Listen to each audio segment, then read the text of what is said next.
where people went, what they do, how they're surviving. So I'm fascinated by this. Have they descended on a new target? Because it is like a hive-minded group.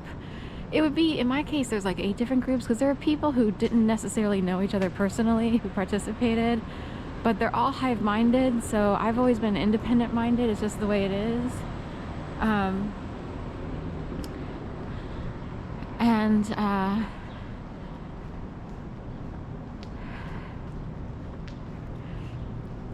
I guess the hive has moved somewhere else, or each, like 8 different hives have migrated somewhere else. I have no idea. Some people are still left stranded. Like, I know there's a couple people who say went to Earlham College. They call themselves, they consider themselves pacifists and Quakers, but they're not pacifists at all. They played a lot of tricks. It's really pathetic, like the games that they played. It's on the pathetic, I feel sorry for them side, that they're such losers, to be quite honest. So I don't even know if Earlham would want to claim them as bona fide Quakers, because pacifists usually choose what would be like the third way. You don't participate in anything. Like, you don't participate in a bipolar or polarized debate per se, or a war or what have you. But the people I met who claimed to be Quakers were tricksters, low-level kind of manipulators. That's giving them too much power. And I don't know what to say, provocateurs, of the lowest level. Like, it's really sad.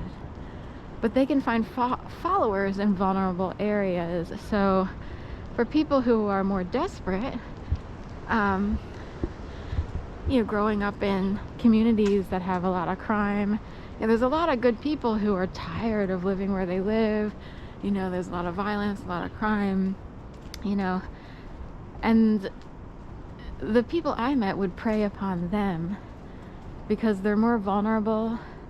They desperately need people who seem like they're doing something, who seem positive-ish in terms of conversation, but if they knew what they were doing, or they'd be willing to go along because they think it's a way of winning. But from what I can tell, they haven't won anything, and in fact, they're still the same, and they're not any wealthier or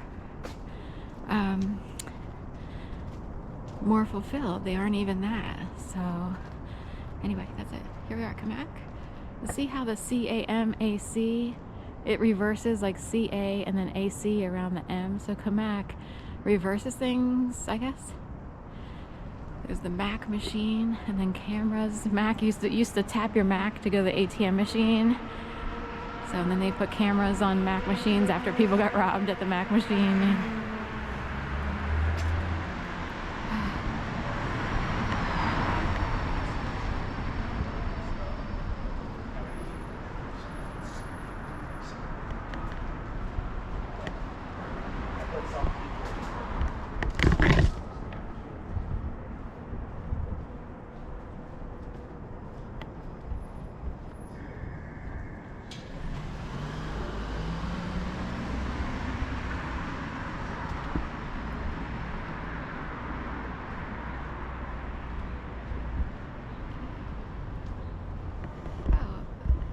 This was a pizza place a long time ago, then it turned into Pine Fish or some sort of seafood place.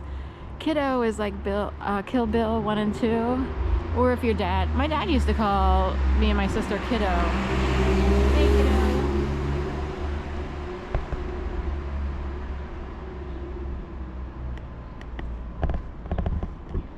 So there's a new one. I used to work at the bookstore across the street behind me. And now it's AIDS Thrift, which is interesting because my birthday's on World AIDS Day, and also I have O negative blood, which is immune to HIV and AIDS. So I used to work in the bookstore over there. But KIDDO, it's old term, like, hey kiddo, a lot of parents will say, hey kiddo, usually it's a dad. Hey kiddo, what's up? My dad used to call me that. I miss my dad. And I think if he really truly understood the motives behind his second wife's kids, who were not nice at all, then maybe he would feel bad. But speaking of this airplane, crashing and burning the flag. They thought they were pro-American. Turns out they're communist. Dumont. So anyway,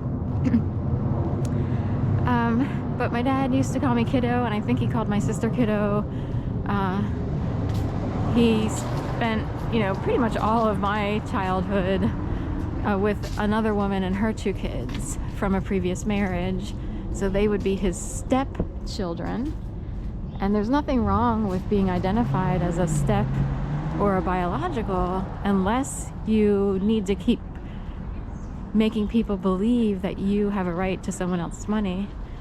So anyway, and are there to steal, which is what they do.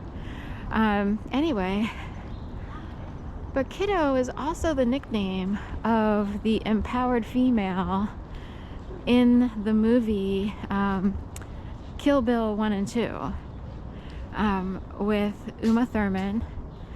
And I can picture the producer, but I'm on a specific block and they don't want the information out there, because people who worked hard to remember things and gather information do not want thieves getting the information. So I'm on a block where we don't want me broadcasting the name of the director and producer of that film. I can picture him, thank you. So now in the film Kill Bill 1 and 2, the idea is a female has, the sort of, it goes back to this idea of the feminine and how much the masculine can oppress the feminine, and the idea that, for a female to be free, she needs to be free of all her oppressors. And, it's not true all the time in modern society, but it is true that often, very often, women are completely oppressed by certain types of men, domineering, controlling, desperate ones. And to be free of those chains would be like the pentultimate of the soul ascending. It would be the ascension of the female to rise above all the oppressive forces put against her. So in Kill Bill 1 and 2, she learns to not trust someone who presents himself as an ally. And it came down to, will that person kill her, the guy? Because he's willing to kill her to save an entire matrix of a male-dominated system that has been oppressing a lot of people. Or does she kill him? Now, of course, this is cinematic stuff, and in reality, we can't do that, right? Although men do it all the time and get away with it, don't they? Don't they? But the idea is, she kept being called kiddo, which is an oppressive. Technically, if you're older and you're called kiddo, some people see it as oppressive. I saw it as endearing. I wanted to be loved by my dad. Some people would wonder what went on in certain family trees, and if he had to escape himself from a very dark world in Berwick, PA, which he probably did. Lots of birds chirping here. Now, if you read